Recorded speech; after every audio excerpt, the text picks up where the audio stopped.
মঙ্গলবার ভোরে নীলফামারী সদর উপজেলার হাজীপাড়া এলাকায় বাড়িতে রান্না করার সময় গ্যাস সিলিন্ডার লিকেজ থেকে ভয়াবহ আগুন লাগে। এতে দুই বোন সুইটি ও তাসফিয়া দগ্ধ হন। তাদের উদ্ধার করে প্রথমে সদর হাসপাতালে ভর্তি করা হয়। অবস্থার অবনতি হলে নেওয়া হয় রংপুর মেডিকেলের বার্ন ইউনিটে। দুপুরে চিকিৎসাধীন অবস্থায় সুইটি বেগম মারা যান। ছোট বোন তাসফিয়ার অবস্থাও আশঙ্কাজনক বলে জানিয়েছে হাসপাতাল কর্তৃপক্ষ।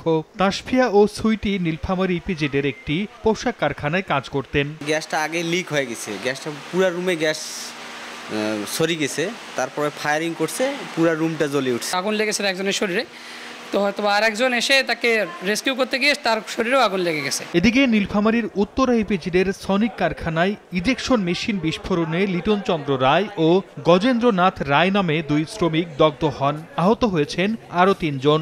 মালিক পক্ষের অবহেলার অভিযোগ এনে শাস্তির দাবিতে ইপিজেডের সামনে নীলফামারী সৈয়দপুর সড়ক অবরোধ করে রাখেন বিক্ষুব্ধ শ্রমিকরা। দগ্ধ দুই শ্রমিককে তাৎক্ষণিকভাবে নীলফামারী সদর হাসপাতালে নেওয়া হয়।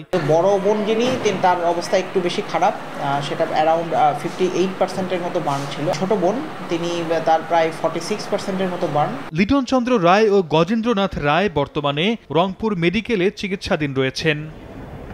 সর্দার মোহাম্মদ আরিফ, সময় সংবাদ।